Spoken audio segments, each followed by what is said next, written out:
สบายดีพ่อแม่พี่น้องมดสู่หมองสู่บอลวันนี้มาพบกับหมอบ้านนอกคือเก่ามาสิพาพี่น้องมาเบิ่งมวย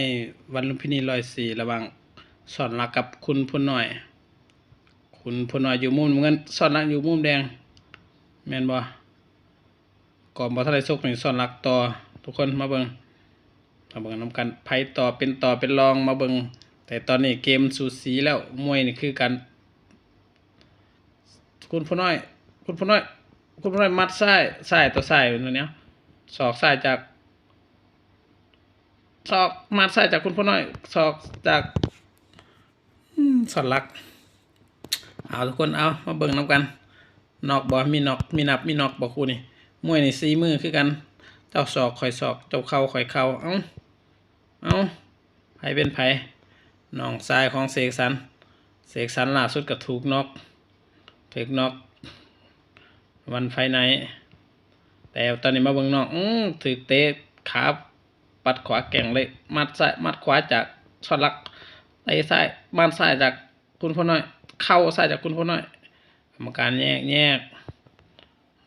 มันคนมันมาเบิ่งไผก็อยากได้โบนัสไปเล่นสงกรานต์นี่เบิ่งเตะซ้ายจากสอนลักเตะซ้ายจากคุณพล4มือนี่คือการมวยคือการกาดคือกันเลยซ้ายเจอซ้ายมวยจากเมียนมาแต่มาเติบโตอยู่ไทยเนาะมัดซ้ายมัดขวาคือการผ่านจนบ่ทันศอกซ้ายจากคุณพลศอกซ้ายจากข้าวซ้ายเขาหันหลังใส่หันหลังแทงคนว่าหันหลังแทงคือมวยวันฉลองหันหลังแทงอันนี้เป็นมวยของคุณพลหน่อยเข่าซ้ายสอนรักว่าจังไดลงบ่หันหลังใส่อีกแล้วแตบก้นมันได้จักบาทกรรมการแยกคุณพลน้อยเมิดยกที่1ทุกคนเอายกสุดท้ายไหมว่าผิดโอ้ยจนลืมว่าไผเป็นไผยกใดยกยาไผสิชนะมันบ่ไปโอ้ยไปทางคุณพลน้อยมวยรองเป็นต่อมวยรองชนะคนรถผาปาขวำอีกแล้วรถผาปาขวำซ้ายเจอซ้ายมาต่อกันคู่ที่2นี่แม่นเพชรดินมังกรกับซนอีหยังพลสสิทธิ์มุมน้ำเงินโอ้ยไอ้หัวแดงนี่อีหยังอันนี้เป็ดดินมังกรบ่ยับเข่าศอกซ้ายบ่เตะซ้ายบ่มัดขวาบ่ถึกมัดไผแม่นไผอยู่ไผสิแม่นลูกนี่ไผแม่นไผอยู่เอาทุกคนเอากรรมการแยกก่อนหัวแดงย่อมผมเล่นสงกรานต์เพิ่นน่ะหาเงินเล่นสงกรานต์ถึกศอกโตถึกศอกมัดขวาเอาอยู่บ่ลูกอยู่บ่จังได๋สวนสิทธิ์ลงแล้วยังบ่นับกรรมการโอกาสถึงมามัดซ้ายคือเก่าโอ้ยบ่รอดนับ8บ่ไหวบ่โอ้เอาดินเม็ดเพชรดินมังกรแม่นกว่าเนาะแม่นกว่าไผแม่นไผอยู่ไผดีไผอยู่ใครดีใครอยู่ใครไม่ดีก็ไปเอามัดซ้ายมัดขวาเตะม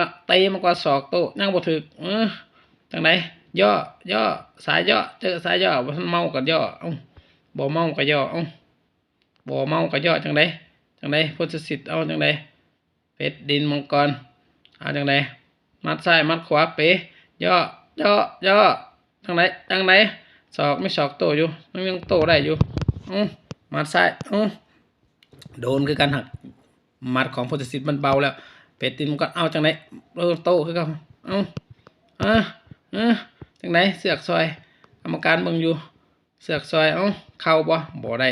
แยกกรรมการแยกพ่อก่อนหมดยกแล้วล่ะโอ้ยมีแห้งพักผ่อนหน่อยนึงว่าเดี๋ยวมาต่อยกใหม่ยก2เอายก2เริ่มนับเข้ามาไหวอยู่บ่ดึงหัวส่งอยู่ทำท่าเขินเอาเข้าไปเฮ้ยดอกเดียว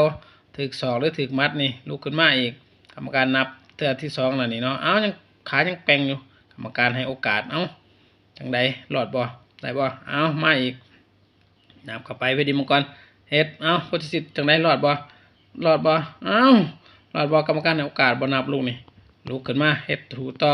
จังใดล่ะเข่าโต้ข่อยในจักบาทมัดนะจัง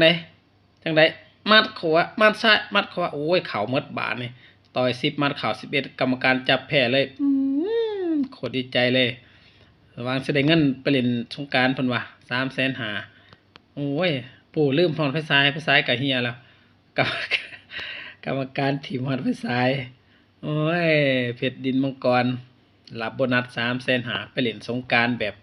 ปู่มีพรอีกโอ้ยพรใส่ตากล้องอีกมาเบิ่งอีกขุนศึกกับเพชรสวนหลวงเอาเลยขุนศึกบ่แม่นขุนศึกน้อยเลยขุนศึกนี่เป็นต่อมวยร่องชนะหลายแล้วมื้อนี้มวยร่องชนะหลายคู่เลยมาเบิ่งคู่นี้อีกแดงต่อตอนนี้ผักแดงน้อยกว่าเอ้ยถึกศอกจังไดยังอยู่ได้อยู่ยังอยู่ได้เสยยังทนอยู่เอ้าเข่าตีได้บ่ได้กรรมการต้องแยกจุดจ้องมัดบ่ถึกศอกบ่ถึกเอ้ายังย่านกันอยู่มัดซ้ายมัดขวาหมองูสิตายย้อนงูบ่แดงนี่มวยมัดน้ำเงินนี่เป็นมวยเข่ายับเตะขาเตะมัดซ้ายมัดขวาถึกไปมัดเปลูกนี่เปจังได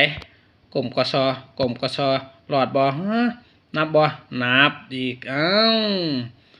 มวยรองเป็นสกายเป็นต่อหลายคนมื้อนี้มวยเป็นต่อนี่แพ้ 3-4 คู่แล้วคู่นี้อีกก็แดงต่อกับเสียนับ8เตะขวาเตะมัดซ้ายมัดขวาเป็นมวยสากลบาดเนี่ยสากลสาวมัดใส่กันสาวมัดแหน่ปลายข้างลงอีกเมื่อยค่อยเมื่อยเด้หั่นลุกบ่ลุกยังลุกได้อยู่ยังสู้ต่ออยู่อีกถ้าลงบาดนี้มันถึกจะแพ้เลยได้เตะขวามัดซ้ายมัดขวาซ้ายขวามีโตอยู่ของบ่ถึกโตอยู่ของมันเบาแล้วจังไดกรรมการเบิ่งคันบ่โตก็สิจับเลยนี่จังไดดอกนี่รอดบ่บ่รอดโอ้ยนับ10ไปเลยนับ20ความบ่ลุกบาดนี่คู่นี้ก็ครับโบนัสไปอีกรถผ้าป่าขวำไปอีกแล้วพี่น้องเอ้ยรถผ้าป่าขวำหลายคันแล้วมื้อนี้มวยร่องชนะหลายรถผ้าป่าขวำหลายมาต่อกันอีกคู่ต่อไปเนาะมาต่อกันที่คู่เอกเนาะระหว่างคมเพชรกับศาสตร์พยัคฆ์คมเพชรนี่เคยแพ้มาแล้วเทื่อนึงแต่ก็ยังค้างคาใจอยู่ว่าแพ้ได้จังได๋เพิ่นว่าเลยมีโอกาสได้มาแก้มือมื้อนี้คมเพชรอยู่มุมน้ำเงินศาสตร์พยัคฆ์มุมแดงมัดซ้ายมัดขวาคือเก่าสิเป็นหนังม้วนเก่าหรือหนังม้วนใหม่นี่มัดขวาจากคมเพชรกล้ามตะย่านเนาะเตะสักมัดบ่แม่นจังไดมัดซ้ายมัดขวามัดซ้ายมัดขวาสาวมัดใส่กันล้มนำกันจังไดกรรมการบ่นับเพิ่นว่าเสียหลักเพิ่นให้โอกาสลุกขึ้นมาสู่ต่อเย็บซ้ายจากคมเพชรเตะขวาจากศาสตร์พยัคฆ์มัดขวาจังไดจดจ้องยับเข้าหาเงินเล่นสงกรานต์เตะขวาจากคมพยัคฆ์เตะซ้ายต่อยซ้ายเตะขวาจากคมพยัคฆ์เตะซ้ายขวาจังไดไผแม่นไผอยู่บ่แม่นก็ไปกองอัญญะกรรมการจังนับคมเพชรกองอัญญะนับ8ไว้บ่โอ้โหเสร็จเลยโอ้จบไวเกมจบไวรอบนี้แก้มือจบไวหนังม่วนใหม่น็อกรอบนี้คมเพชรยังไว้อยู่เพิ่นว่านับ10แล้วบักหลาเอ้ยกรรมการจับแพ้แล้วหาเงินเล่นสงกรานต์แล้วเบิ่งภาพซ่านี่ภาพซ่านี่คมเพชรนี่สาวมัดไปเลยบ่ถือแต่ศาสตร์พยัคฆ์มัดแม่นกว่าเป๋เลยเมาเลยไหนยังลุกมาอยู่เบิ่งภาพซ่ายังแทะถอยหลังเข้ามุมอย่างไวกรรมการจับแพ้เลยหมดโอกาสบ่มีเงินโบนัสเล่นสงกรานต์แล้วต้องไปหาใหม่ซ้อมใหม่คมพยัคฆ์เป็นกำลังใจให้ผู้แพ้เนาะดีใจกับผู้ชนะเพิ่นว่ารับโบนัส300,000โอเคทุกคนพอกันคลิปหน้า